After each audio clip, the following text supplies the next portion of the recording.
Shifting focus for now, the West's hypocrisy is showing up again. The US sanctioned top Russian oil giants, Rosneft and Lukoil, and their 34 subsidiaries on Wednesday to cut Moscow's revenue and try and end the Ukraine war, now in its fourth year. While Germany has condemned Moscow in public, it lobbies Washington to spare the country's Russian arm. Reports quoting government sources showing that Germany is racing to seek exemptions from US sanctions on Rosneft's domestic arm. However, there is no official statement from Germany or the US on the exemption lobby. On Wednesday, the US warned of secondary sanctions, risk to individuals, banks or companies, including domestic energy suppliers' financial dealings with the two Russian oil giants. That means the US would cut dollar access to anyone doing business with Rosneft or Lukoil and their subsidiaries. Losing access to the US currency would plunge any bank or company into a crisis. Major European countries have significantly cut Russian energy imports over the last few years. However, Germany's race to lobby the US on sanctions exemption, showing European countries' dependability on Moscow for their energy needs, even now. The German arm of Rosneft is an essential provider of oil for distribution to gas stations and airports in the largest economy in Europe. But Ursula von der Leyen, the president of the European Commission, saying the sanctions by the EU and America send a strong message to Moscow to end the war. Listen to this. Let me also start with Ukraine. Indeed, this morning we adopted the 19th sanctions package. It is a wide-ranging and extensive package that hits at the heart of the Russian war economy. And in parallel, the United States is proceeding with its own set of sanctions on Russia. So these are two very welcomed moves at the same time. Because, of course, together with our partners and allies, we have a greater impact. The US curbs come after a similar move last week by Britain, remember, to sanction Rosneft and Lukoil. However, almost immediately, the UK granted a special license for firms to collaborate with two Rosneft subsidiaries in Germany. Britain justified the move, saying the subsidiaries were under German state control. Speaking at the Berlin Global Dialogue during an official visit, the Indian Trade Minister Piyush Goyal, in a strongly worded message, said the country will not bow down to tariffs as a weapon. We're in active dialogue with the EU. If we get a fair deal, if we get an equitable and a balanced deal, maybe that's right. And we are talking to the United States, of course, but we don't do deals in a hurry. And we don't do deals with deadlines or with a gun on our head. He also said, quoting here, we shouldn't be looking at trade or trade deals in a very short-term context. It's not about what's going to happen in the next 6 months. Trade deals are for a longer duration. Trade deals are for a longer duration. Trade deals are not only about tariffs, it's not only about access to goods or services, but it's also about trust. It's also about relationships, quote unquote. He called out the West's hypocrisy on oil and questioned why is India being singled out. He confronted the UK Trade Minister for the sanctions on Indian refiners buying oil from Russia, to which the UK Trade Minister said the exemption to Germany was based on discussions with Berlin and that Britain was open to extending that to India. Listen to this. So I was reading in today's paper, Germany is asking for exemption from US sanctions on oil. Now these are UK already has sorted and probably got an exemption for procuring oil from the US. This is about the Rosneft deal, sanctions, right. I think, and we've sorted out the issues with Germany. We managed to do that very quickly, and I think the Americans will do something very similar. So then why single out India? Well, it's a specific subsidiary in relation to Rosneft. We also have a subsidiary in India of the Rosneft. Well, come and talk to us. My door is always open. When Europe buys Russian gas, it's energy security.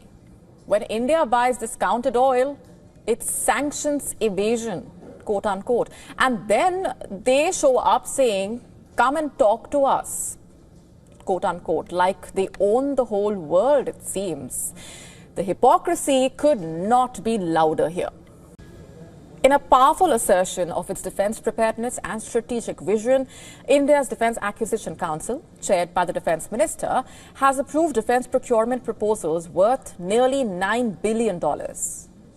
For the Indian Army, the DAC has granted the acceptance of necessity for several key systems. They are aimed at enhancing mobility, precision, battlefield awareness, and these include the missile system Mk2, an advanced anti-tank guided missile system designed to neutralize the enemy armor with pinpoint accuracy. It also approved the ground-based mobile electronic intelligence system for enhanced surveillance and electronic warfare capabilities. Together, these platforms will strengthen the Army's ability to conduct swift, coordinated operations across multiple terrains. For the Indian Navy, the new approvals underscore India's growing maritime focus in the Indo-Pacific, the procurement of landing platform docks, the naval surface guns, advanced lightweight torpedoes, electro-optical infrared search and track systems, smart ammunition, or the super rapid gun mount. For the Indian Air Force, the DAC's approvals mark a huge leap towards the future of autonomous warfare. The Council has cleared the collaborative long-range target saturation and destruction system.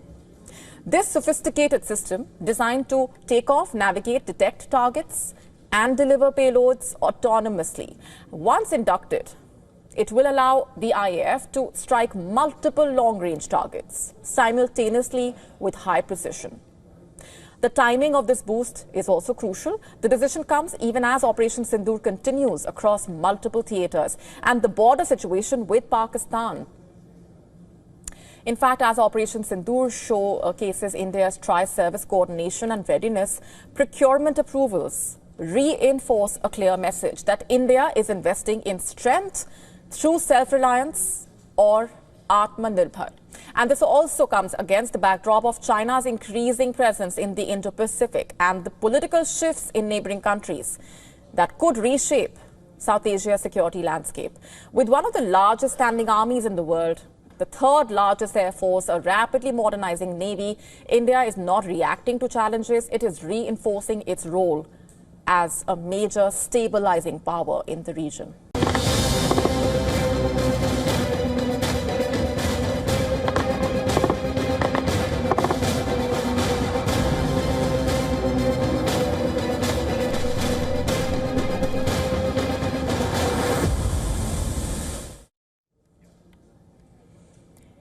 The Pakistan-Afghanistan tensions have entered a whole new dimension. There is a new bone of contention, and that's water. The Taliban have begun fast-tracking the construction of new dams on the Kunar River, a move that could choke water supply into Pakistan and escalate the already fragile relationship between the two neighbors. Afghanistan's Ministry of Water and Energy confirmed that the Taliban leader, Hibatullah has directed immediate construction of multiple dams on the river. The acting water minister, Abdul Latif Mansoor, said the projects will be carried out by Afghan companies and said that Afghanistan has every right to use its own natural resources. The river, stretching nearly 500 kilometers, begins high in Afghanistan's Hindu Kush mountains. And then it flows south into Pakistan's Khyber Pakhtunkhwa, where it's known as the Chitral River, before turning back into Afghanistan to merge with the Kabul River near Jalalabad. The Kabul River eventually meets the Indus near the area that's on your map in Pakistan, located barely 90 kilometers from Islamabad. In fact, these rivers are lifelines for Pakistan. They irrigate farmlands, sustain industries, feed the Indus, Pakistan's main water artery. Experts warn that any cut in the river's water flow could severely impact irrigation and agriculture downstream, especially in Punjab, which is Pakistan's food bowl. Just for context here, according to the official website of Pakistan's Punjab Agriculture Department, the province accounts for roughly 57% of the total cultivated and 69% of the total cropped area of Pakistan. This latest water dispute follows weeks of the deadly clashes between the Taliban and the Pakistan forces along the Durand Line, the de facto border which Kabul law calls legitimate. Kabul calls it illegitimate. Both sides exchanged fire on multiple locations and multiple occasions, leading to casualties and the temporary closure of key border crossings. We've been telling you about this. Now, those closures have already taken an economic toll. Prices of essential goods have skyrocketed on both sides. In Pakistan, tomatoes, a daily kitchen staple, now reportedly cost nearly 600 Pakistani rupees a kilogram, and that is a jump of more than 400%. 400%. Apples and grapes imported from Afghanistan have also reportedly become scarce and expensive. Look at the market. There are no goods here. Most of the goods were damaged on the border. Many vehicles are stranded at the border. Traders have been ruined. The prices of tomatoes have reached around 500, 600 rupees per kilogram. Now, it's important to note here that Pakistan and Afghanistan have never signed a formal water sharing agreement. And without one, any unilateral action on river projects could easily spiral into another diplomatic flashpoint. And Kabul's latest move over water could perhaps turn a fragile ceasefire into a fresh front, but this time not fought with bullets, but with dams.